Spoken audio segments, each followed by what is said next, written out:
Good afternoon, student. This is the lecture number 4 of unit number 1, that is Introduction to Measurement System. In the previous lecture, we have studied what is measurement, what is measurement, then we have studied what is standard, that we have studied. Then next, we have studied what are the significance of the measurement system. Then we have studied uh, direct measurement and indirect. Next, we have studied the primary, secondary, and tertiary measurement instrument. Okay, in that we have uh, studied the example of a secondary measurement system, that is pressure measurement by manometer, temperature measurement by mercury in a glass thermometer, and conversion of displacement by means of bellows, conversion of force into displacement by means of spring. Then we have studied the examples of tertiary measurement, that is measurement of static pressure by Bourdon tube pressure gauge, measurement of speed of a rotating shaft by means of electric tachometer, that we have studied. Then next topic we have studied in the previous lecture, that is generalized measurement system.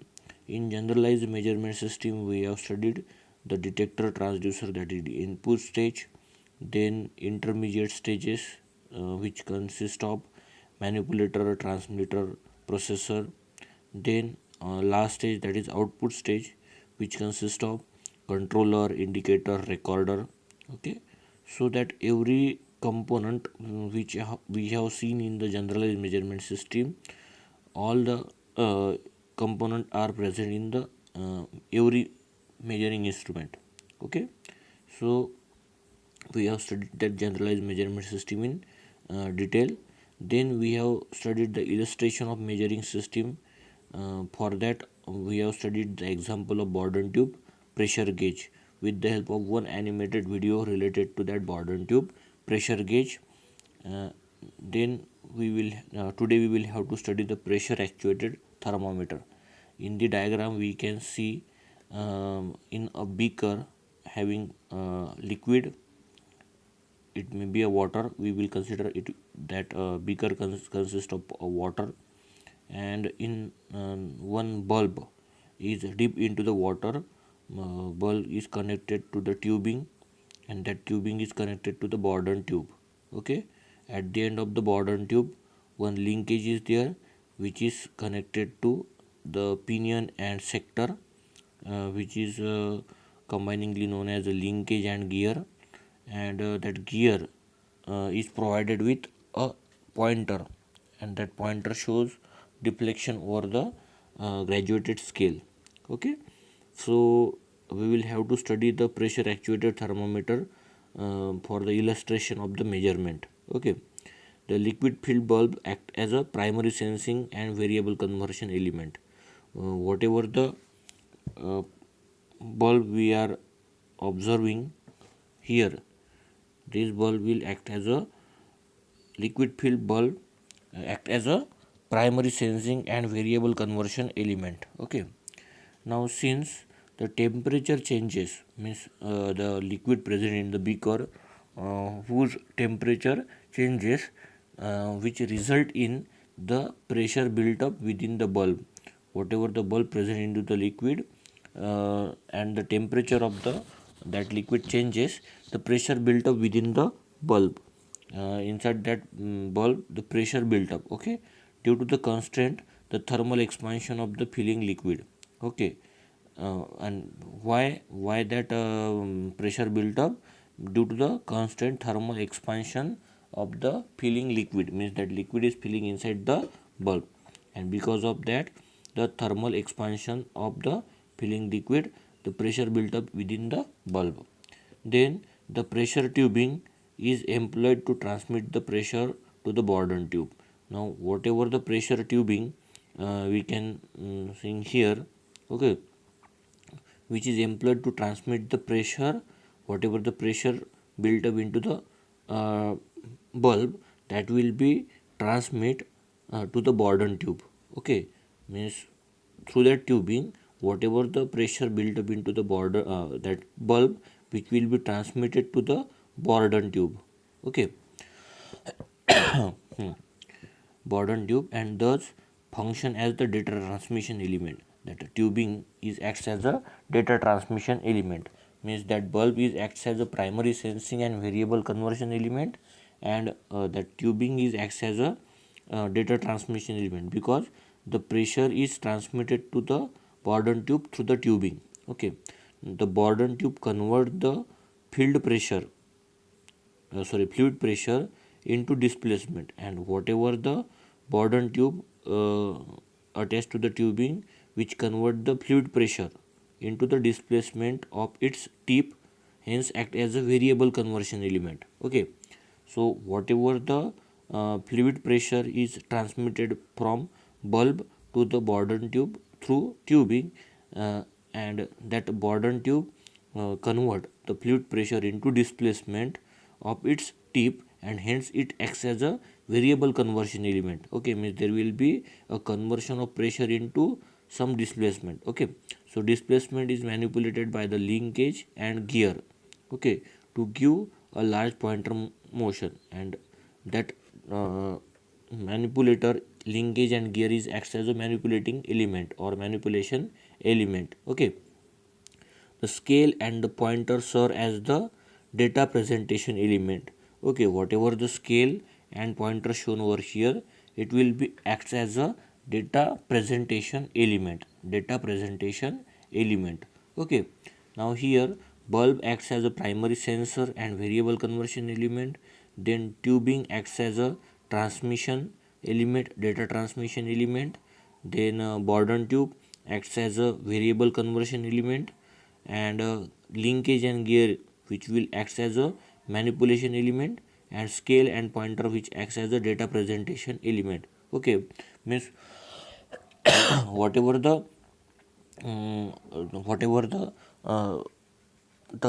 component we have told you, that we have studied in the generalized measurement system. Okay, so with the help of this pressure actuated thermometer, we have illustrated the measurement of pressure in terms of the pointer displacement on the what we can say, the radial scale, okay, or graduated scale.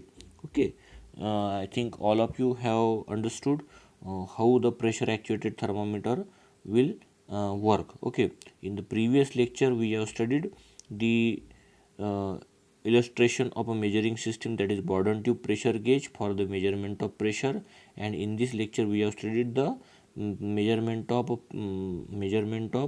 pressure, or sorry, measurement of temperature, pressure actuated thermometer. Okay, and here we can study the schematic diagram of a pressure actuated thermometer.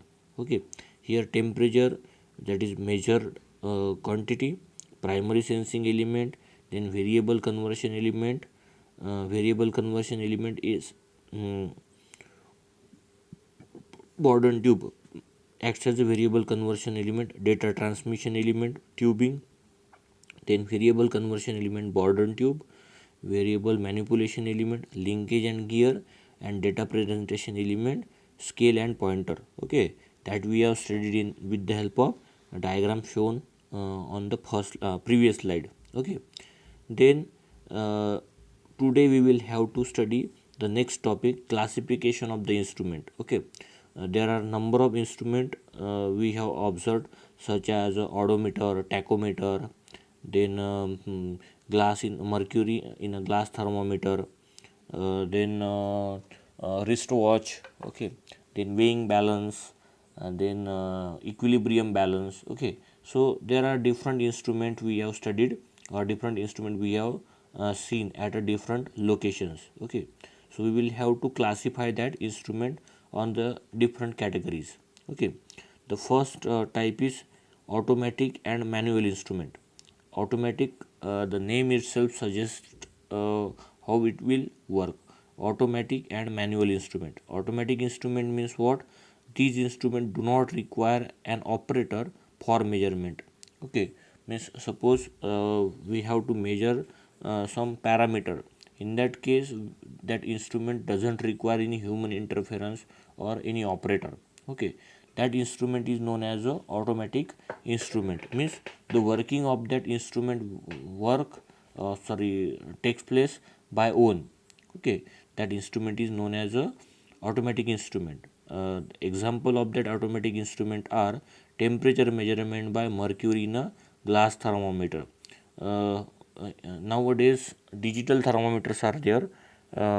Previously there will be means there was a glass thermometers, mercury in a glass thermometer. You have observed that, means at the bottom or at that small bubble the mercury is present, and as we have touched that small end of the thermometer to the our body part, so the temperature of that mercury will increases, and so that that mercury expand along the length of the glass thermometer.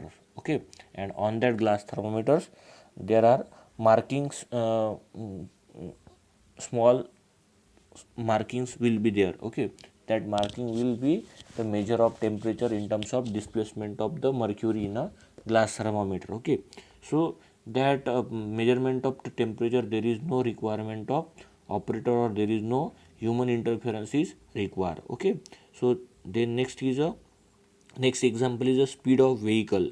Speed of vehicle, for the measurement of speed of vehicle, um, the instrument is that instrument is again categorized into automatic instrument. Okay, understood. Then next is a manual instrument. Manual instrument means what?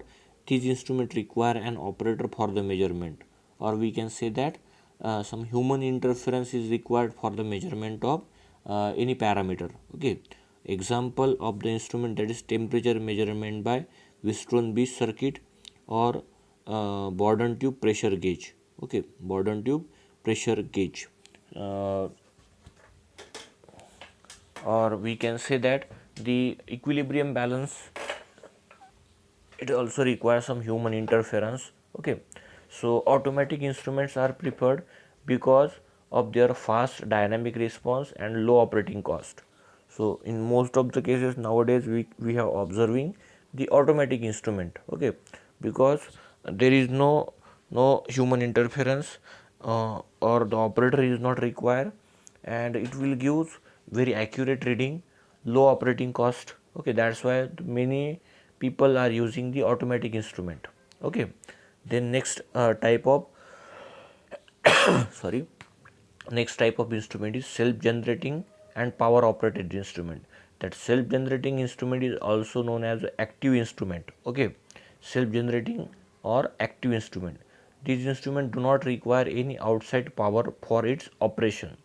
Okay, the output energy is supplied entirely or almost entirely by the input signal. Okay, means whatever the output signal or displays shown on the that instrument, that use the internal power source, or almost entirely by the input signals. Okay, means these instruments do not require any outside power source for the operation. That instrument is known as a self generating or active instrument. Okay, example, that is temperature measured by mercury in glass thermometer. Okay, now for the measurement of the temperature there is no need of uh, sorry there is no need of external power source. Then next is a Bourdon tube pressure gauge dial indicator for the measurement of the surface roughness. Dial indicators, you may observe the dial indicators in the production technology lab. The temperature for the measurement of the surface roughness, dial indicators are there, and that dial indicators are again a self generating or active instrument. Okay, then next is a power operated instrument. Power operated instrument or passive instrument means these instrument require some auxiliary source of power, such as electricity, compressed air for its operation. Means there is some external power source or auxiliary power source is required, such as electricity is required or compressed air is required. Okay, for its operation. Suppose we have taken the example of a speed measurement by tachometer require battery. Okay, so uh, Then second example of a digital thermometer. Nowadays we are using the digital thermometer. In digital thermometers there is one cell is used, button type cell is used. Okay, so it using the the power source as a DC power source. Okay, in terms of battery source. Mm, Suppose we have taken another example of a remote control, okay, that are using the battery source. Then the tachometer is also consists of the batteries. Then multimeters, ammeters, voltmeter, that all the measuring instruments which inbuilt consist of batteries. Okay, so that's why it is known as a power operated or passive instrument. Okay, then uh, next we will have to study the self content and remote indicating instrument. Self content and remote indicating. The self content means what? These instruments have all its different element in one physical assembly. Okay, here we can see the example of tachometer. Okay, means in that tachometer all the measuring instruments are present physically inside the tachometer. Okay, all different element in one physical assembly, that is whatever the sensing elements, then battery. Okay, all the things are present in a that a tachometer, Bourdon tube, pressure gauge, dial indicators. Okay, so all that these are the all the sensing probes depending upon the position, depending upon the surface of the shaft. The different sensing probes are there. That sensing probes are attached to the this end of the tachometer, and we can measure the speed of the rotating shaft. Okay, speed of the rotating shaft. And what type, which type we are studying, that is self-contained instrument. The self-contained instrument means what? This instrument is used for the measurement of rotating speed. Okay, and this instrument which all the sensing elements as well as all the different elements in a one physical assembly. Okay, then remote indicating instrument. Remote indicating instrument means what? In this instrument the primary sensing element may be located at an adequate long distance from the secondary indicating elements. For example, the speedometer, odometer, thermocouples. Now speedometer means what? You have seen the some pulsars, 220 or 250 cc engine pulsar. In that case we can see the display panels. Okay, so display panel for the speedometer, odometer. Okay, so how it measure the speed of the bike? We know that one sensing probe, that is one small gear, is meshed with the front wheel of the bike. Okay, means and that sensing the signal which will be transferred to the speedometer or odometer through the one connecting cable. Okay, now when we start the bike and engage the first gear, the bike will start move in the forward direction. As soon as the rotation of the front wheel takes place, the display panel shows certain readings in terms of revolution per minute.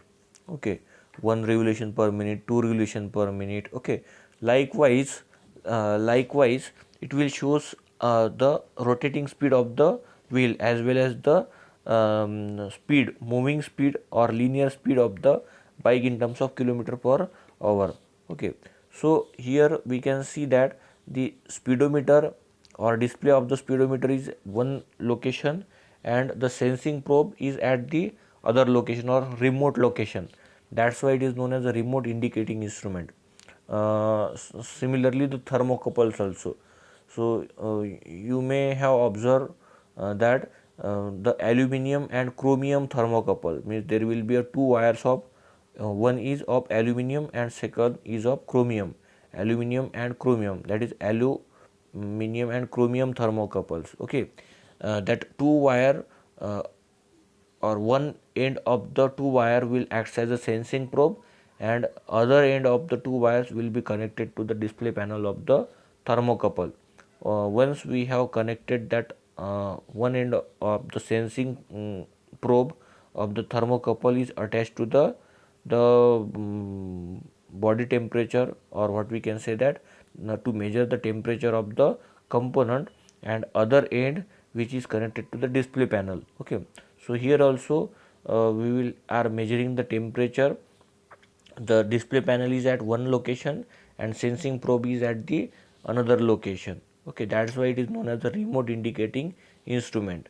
Remote indicating instrument means what? The instrument, in this instrument the primary sensing element may be located at an adequate long distance from the secondary indicating element. Okay, have you understood all the things? Okay, so example are speedometer, odometer and thermocouple. This tachometer is the example of self-contained instrument because the battery is inside the that tachometer. Sensing probe is also attached to the tachometer and display panel is also with the same tachometer. That's why it is known as self-contained instrument. Then next type is deflection and null output instrument. Deflection instrument, in this instrument the deflection of the instrument provides basis for determining the quantity under measurement, and the measured quantity produces some physical effect which deflect or produce a mechanical displacement of the moving element of the instrument, such as the spring balance. Null output instrument, in this instrument the physical effect caused by the quantity being measured is nullified, the deflection maintained at a 0.0 location, or by generating an equilibrium or equivalent opposite effect. Okay, so that all the two types of instrument, that is deflection instrument and null output instrument, we can see on the next slide. Here the spring balance is acts as a what we can say that deflection instrument, and pan balance is acts as a null output instrument. On the spring balance we can observe, once we have attached the weight of a unknown quantity to the spring balance, the displacement of the, or what we can say, the deformation will occur in the spring in the downward direction, and that's why the pointer will show reading from 0 to 10 on the scale, on the linear scale. Okay, so it is known as it will show some deflection. So that's why deflection instrument is known as a deflection instrument. And pan balance, here we can observe the standard mass is placed on the left pan and unknown mass is placed in the right pan. Okay, now here until and unless the both the pan will not come at the same position, or we will not see the pointer location at the 0 mark, we will not say that the all the masses will at the equilibrium position. That's why the here the readings are nullified. Okay, what we can say that the effect caused by the quantity being measured is nullified by generating an equivalent position, sorry, opposite effect. Okay, so that is nothing but the measurement of measuring instrument, that is deflection and null type of instrument. Okay, then next type of instruments are analog and digital instrument. Okay, the analog instrument, in this instrument the signal of an analog unit vary in a continuous fashion and can take on infinite number of values in a given range. Infinite number of values in a given range. These instruments are generally costless, are easy to maintain and repair. Okay, the analog instrument means what? Previously, whatever the speedometers of the bikes are showing the pointer on the screen, deflection pointer. Okay, or wristwatches, we have seen the example of wristwatches, speedometer, fuel gauge and ammeter. The fuel gauges, ammeters, which consist of the the pointer which is displays showing the deflection on the dial gauge. Okay, the wristwatch is also consist of a hour hand, second hand, and minute hand. Okay, so that will show some deflection on the dial. That's why it is known as a analog instrument, because whatever the reading shown by that instrument is on the or is by the pointer deflection in the dial gauge. Okay, then next is a digital instrument. In this instrument, the signals varying in discrete step and taking on a finite number of different values in a given range are digital instrument. In odometer, times on a scoreboard. Okay, or we may have observed some digital watches. Okay, in that digital watches, the time of that or time will be displayed by the digital numbers, okay, on the digital screen, as well as the signal shown at the traffic. It will also shows some reading by using the displayed digital numerical keys, okay, or numerical numbers. Okay, so that is nothing but the digital instruments. Okay, so today we have studied the different types of measuring instrument, that is automatic and manual instrument, self generating and power operated instrument, self contained and remote indicating instrument. Then we have studied deflection and null output instrument. Next type, that is analog and digital instrument. Okay, now in the next lecture we will have to study the input output configuration of the measuring instrument. Okay, so today we will stop over here, and whatever the doubts you have, that we will discuss in the discussion meeting, that is on the Google Meet. Okay, so thank you.